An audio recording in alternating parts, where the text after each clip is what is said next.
Vale, quan vulguis. Per encendre la cabina fem servir el botó d'encendre i aquí ja entrem a un menú que ens demana una contrasenya. Aquí tenim el botó de pujar, el de baixar i el de l'enter. Llavors la contrasenya és 0000. Llavors ja entrem al menú de la cabina. El primer botó són els ventiladors, el segon la llum, el tercer són els enxufes i després ja hem de passar en aquest d'aquí que és el de l'ultravioleta. Per engegar l'ultravioleta el vidre ha d'estar a baix de tot. Ens hem d'assegurar que el vidre està a baix de tot, llavors entrem al menú de l'ultravioleta i ens torna a demanar una contrasenya. I tornem a donar el 00000 i enter. Després, ara estem aquí baix, hem de seguir el menú fins aquí dalt que fica ultravioleta i aquí dalt el tic verd aquest. I aquí ja se'ns encendrà l'ultravioleta. Al cap de 15 minuts es para automàticament, però es pot parar abans d'hora també. Llavors per parar-ho abans d'hora, si no volem esperar els 15 minuts, anem a la fletxeta d'enrere i aquí sortim per dalt. I ja podem anar enrere i tornem al menú principal. Al menú principal aquí, quan encenem els ultravioletes, s'apaguen les llums, però les podem tornar a encendre pel botó de les llums. Com hem dit, aquest d'aquí són el botó dels enxufes, que per defecte sempre està activat, però ho podríem desactivar en un moment donat. És només apretant, ara estaria desactivat i ara estaria activat. Llavors per la fletxeta aquesta d'aquí seguim el següent menú, que aquí ja hi ha diverses opcions de configuració del contrast de la pantalla, manteniment, que en principi no ho hem de fer servir, l'idioma, i aquí podem canviar la contrasenya del principi, que en principi amb 000 és suficient. Aquí tenim per canviar la data i l'hora i aquí tenim informació de la cabina sobre les velocitats de la cabina, tant del downflow com de l'extracció també.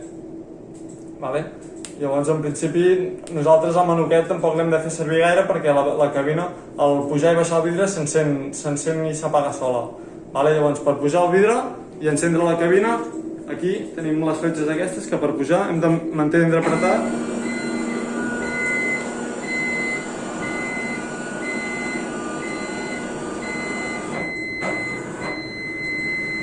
El vidre ja es fica sola a la posició de treball i al principi ens saltarà una alarma que la podem parar amb el botó aquest d'aquí, al principi, podem parar aquesta alarma. I per què és aquesta alarma? Aquesta alarma és quan s'està encenent la cabina, s'estan encenent els ventiladors fins que no arriba a la velocitat correcta, et salta una alarma conforme tu no pots estar treballant. T'has d'esperar que la cabina es fiqui en verd. Ara representa que la tenim en vermell i hem d'esperar que canvi el color verd. Ara representa que ja podríem començar a treballar amb seguretat. I en principi ara la cabina ja està funcionant correctament, el vidre a la posició de treball i ara ja seria funcionament normal. Llavors, en el cas que volguéssim pujar més el vidre per entrar algun objecte que no ens hi càpiga per aquesta obertura, podem pujar més el vidre. El botó de pujar fins a dalt de tot. Quan tenim el vidre dalt de tot, salta una alarma, que la podem parar per aquí també. Podem tornar a parar l'alarma. Inclús, si ens molestés, podríem parar els ventiladors en aquest moment també. Per tant, el botó dels ventiladors i ficant la contrasenya 000 podríem parar els ventiladors. Tornem a parar l'alarma i ara podríem posar el que necessitem a dintre la cabina, podríem netejar sense tenir la cabina encesa, és una opció, però també es pot mantenir la cabina engegada. Llavors, per aixecar el vidre, primer aixequem el frontal aquest d'aquí, aixequem això, i un cop tenim això aixecat, després aixequem el vidre també. Si ens hi fixem, aquí hi ha una obertura, al costat, hi ha una obertura, que és perquè el vidre pugui sortir de la guia aquesta. Llavors, sempre que vulguem aixecar el vidre, hem de mirar que el vidre estigui per sobre d'aquesta obertura. Llavors s'aixeca per aquí, aquí podríem netejar la cabina, podríem introduir-hi coses grosses sense que ens molestés el vidre. Inclús podríem netejar el vidre per sota amb facilitat. Tornem a baixar el frontal aquest I un cop hem baixat aquest ja podem tornar a baixar l'altre, la tapa. Vale?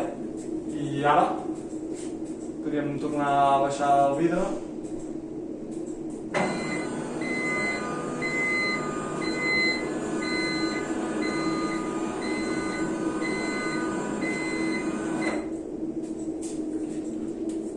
Tornar a engegar els ventiladors.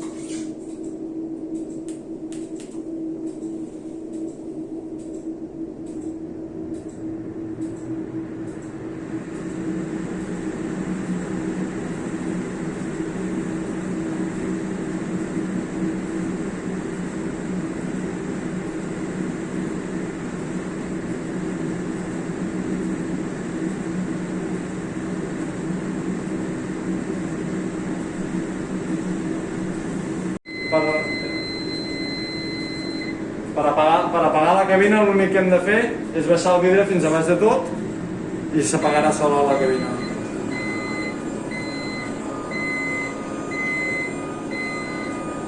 Vale. I un cop el vidre està baix ja la cabina s'apaga sola. I ara podríem engegar les ultravioletes com hem fet al principi o parar la cabina pel botó aquest. Posem la contrasenya i en principi ja s'apagaria.